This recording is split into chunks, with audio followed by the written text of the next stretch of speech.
plant community, thanks for tuning into this channel. My name is Pam, and today you guys we're going to talk about seasonal changes and preparation that I do in regards to my sunroom for the upcoming fall as well as winter season that's ahead. So let's just jump right into it. Now you guys, there's a certain routines that I do, and especially something different because I did put some plants outside this growing season, and now it's time to bring them back in. But overall, if I didn't put any plants outside, there's a certain routine that I've been trying to do in my sunroom to more or less just maintain the integrity of what I have going on in here. I wanted to bring you guys along for the ride for every aspect, but honestly, you guys, everything that I did, it literally was a whole full working day of actually getting it done. And if I was to actually show you guys each and everything that I did, it would have just made the process even more longer for me, and it's not feasible with the other things that I have on my plate. So I tried to get some clips and things to show you guys exactly what I did, and I want to kind of like brush up on those things of how I prepare my plants for the winter time. So let's just get right into it. So as you can see how full the room is with the plants that I have, and basically I had to remove all of the plants I took, which was a chore in itself, you guys. Taking most of the plants that's in this room, I took them outside. The weather was nice. I figured that was an opportunity for me to not only take a good look at my plants, but also to do any maintenance on the plants that I felt was needed if need be. And I'm kind of glad that I did do that, because I want to say about a couple of weeks ago on one of my Hoyas, which I've never really had too many experiences with pests with my Hoya, because I do have a regimen of whenever I'm able to spray them down inside my home, just spray them down with water just to keep on track, because I know with Hoyas pests can tend to get in cracks and crevices and things like that. So I try to stay on top. But anyway, one of my Hoyas, actually, I came across, I saw a mealybug, and I thought that was kind of odd. It was just one, but I got rid of it. I sprayed my entire plant down, and I gave it pre-pest management treatment, and I was watching, didn't think nothing of it until when I actually started putting out my plants. And it just so happened that the plant that I had in a planter hanging above where that particular Hoya was, the thing was infested with mealybugs, and that was my elephant bush. So I vigorously sprayed it with water. I gave it insecticidal soap. I'm going to spray it some more. I have it actually still outside. I'm not bringing it back in until I know that it's okay, because it was really infested. So I'm hoping that I'll be able to actually save it, because elephant bush, you know, the leaves are small and dainty, and I don't know if I even have the patience or time to zap each one with an alcohol swab. So I'm thinking about actually making an alcohol spray solution and spraying it that way. But like I said, everything I'm going to do is going to be done outside before I bring it back in here. And even still, when I think I bring it in here, I don't know if I'm going to leave it. I'm a little skeptical about having it in here. So not quite sure exactly what I'm going to do yet, but I got to make sure it's definitely free of that. So that was one of the good things that I was able to do about bringing my plants outside. Another thing that I did do, because like with my larger, taller, bigger plants, I haven't really had the opportunity to spray them down.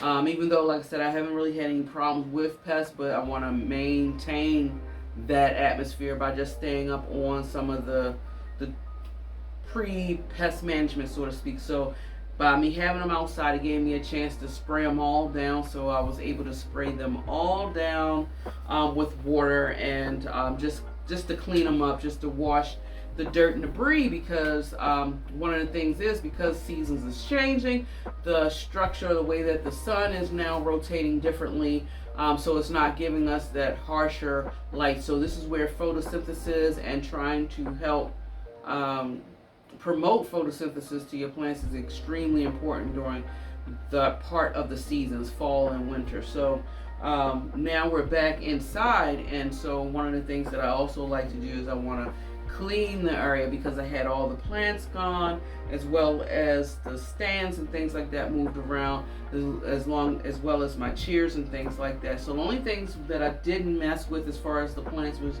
the plants that's actually on this wall, because it wasn't really obstructing anything, blocking me from doing anything.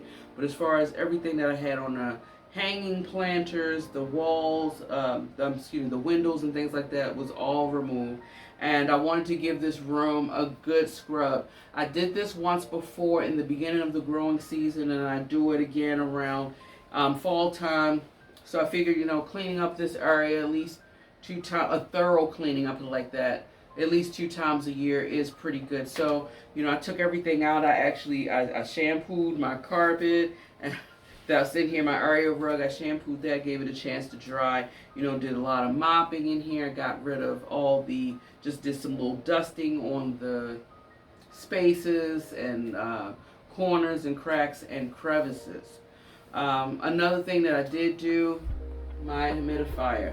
In the summertime, you guys, I don't use the humidifier at all. But if y'all looked at I did a vlog sometime last year in the winter season where I had some issues with my heat, because the heating unit that I do have here, it does pump out heat, but clearly it wasn't enough to maintain the warmth that is required to keep these plants alive, and so it required me to have to buy an additional heater, which is fine.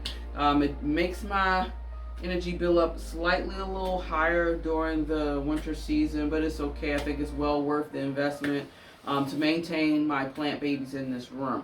And so, I'm having 2 heaters more or less just pumping heat into this space, and it can get a little dry in here. So I do use my humidifier mainly in the winter time. So I thought it would also be a good time to actually clean my humidifier as well. So I clean the inside of it, as well as I take an opportunity to swap out the filters. I also clean the system inside, because technically, guys, with the humidifier, you're supposed to use like distilled water. And in the beginning of my plant journey, you guys, I was actually buying distilled water, but this thing holds like 1.5 gallons. So, and in the winter time, the water in here goes very fast once I put it to a setting of, I usually keep it at a setting of 50% humidity. I don't go any higher than that because I have the heat going, and then with the door closed, I don't want to risk having any form of condensation on the walls promoting mold or anything. So I don't really go any higher than 50. 50 should be fine. Also, there's a lot of plants in here, so that is also boosting up the humidity. So I have it set where it goes off once it reaches the 50%.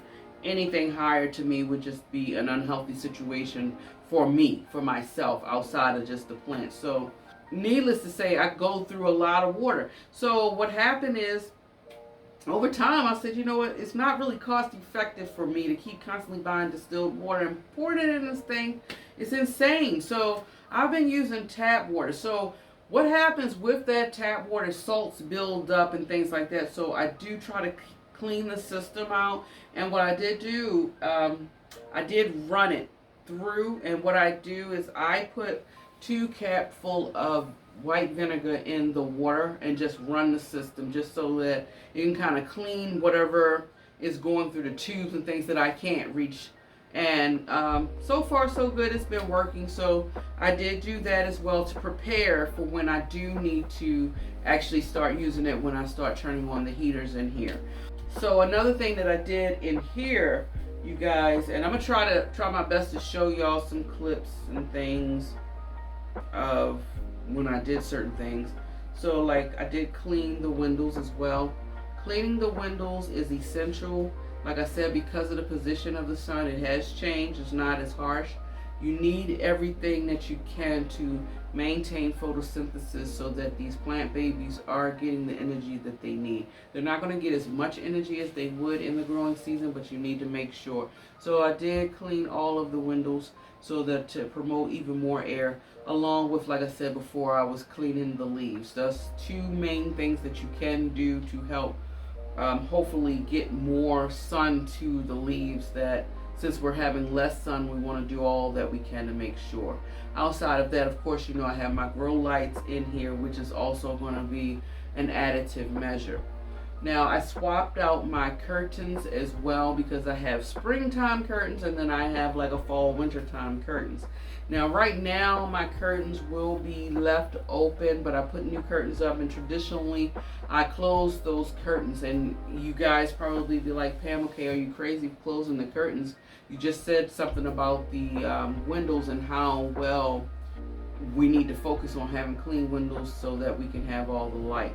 Another thing that we need to keep in mind, and I agree with that, you're right, but another thing I have to keep in mind is because I do have some plants actually hanging on the curtain rods itself. The leaves from the plants is really close to the window. And guys, in the wintertime, the window gets cold. So you got to keep in mind, the same way your plant leaves can burn from too much sun exposure, direct sun, they can actually burn or freeze from the touch of the window. So I need these curtains closed to protect a barrier for those plants. So that's the reason why I do that.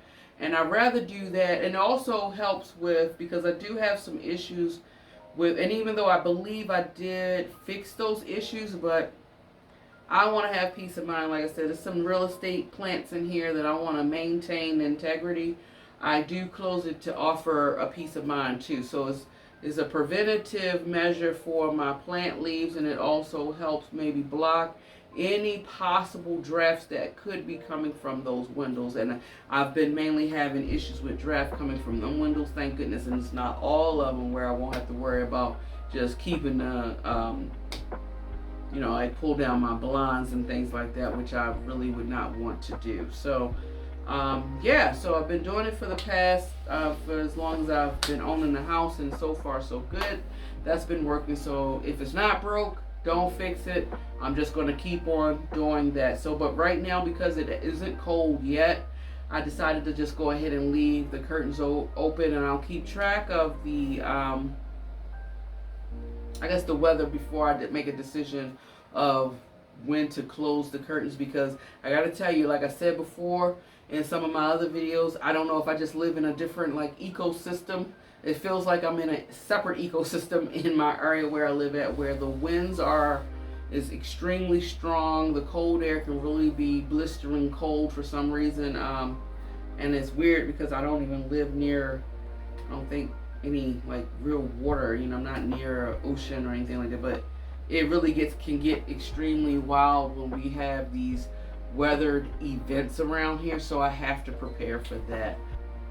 So another thing that I did, you guys probably saw where I had did like a repot of one of my plants, and I've been also the plants outside because they're coming back in here too.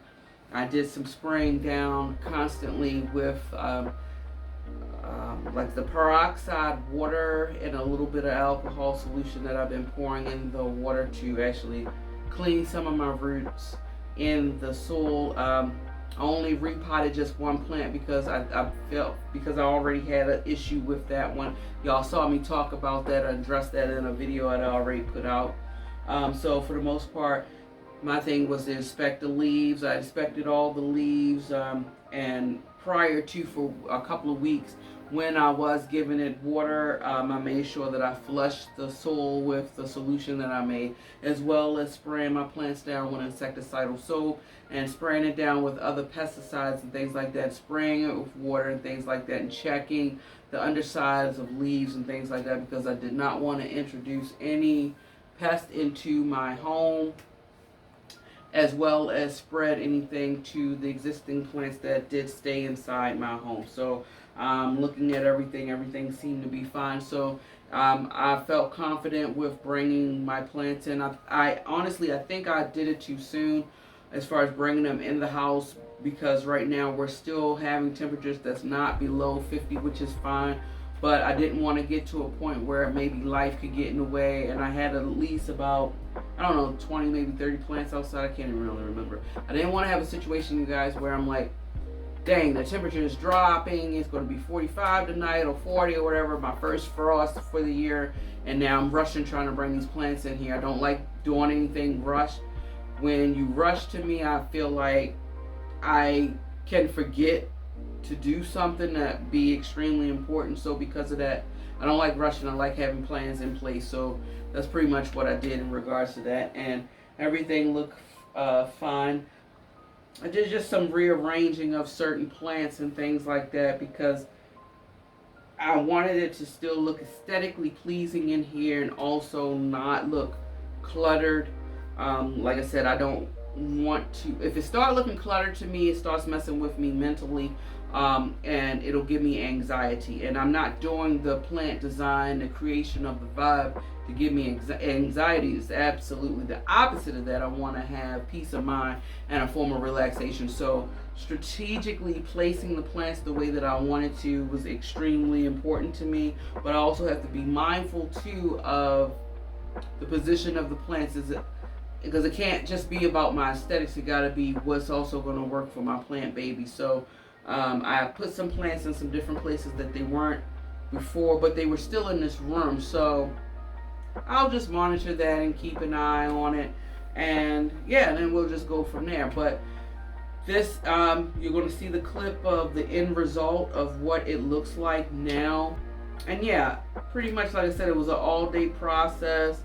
I'm actually filming this portion the next day because literally, you guys, I was kind of exhausted. I was tired. I was on my feet all day.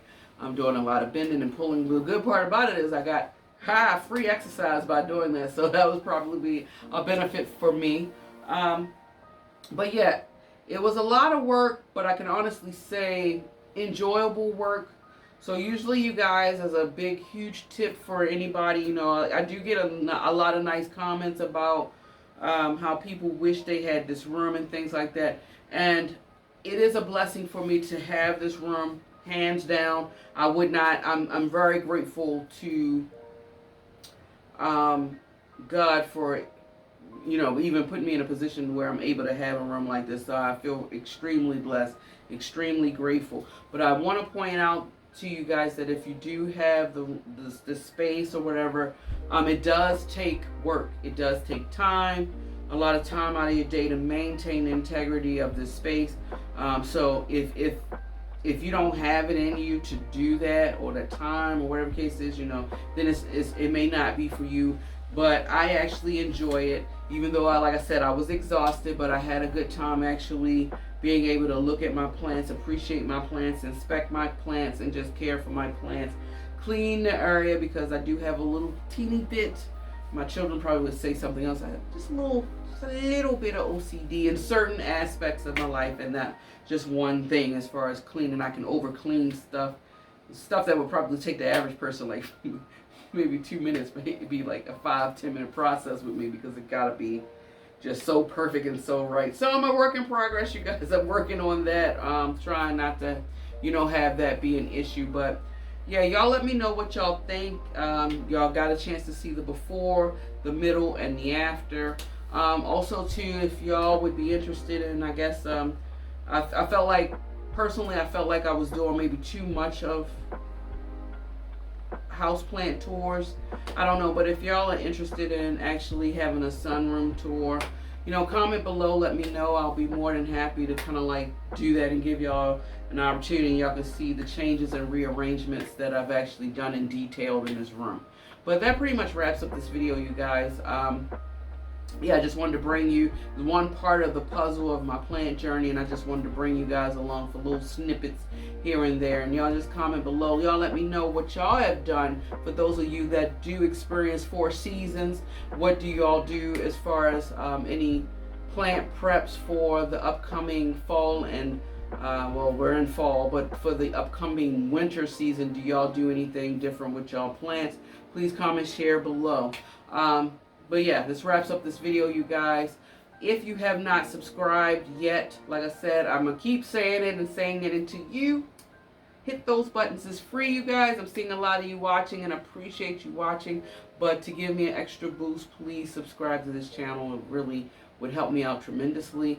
If you love foliage as much as I do, you love listening to planty things, do what I just said. If you can, please push those thumbs up, comment, share. Show your like and your support. I appreciate all and any support. You kind words, I appreciate it all. Thank you so much. Enjoy your day wherever you are in the world. Until next time, guys, much love. Bye.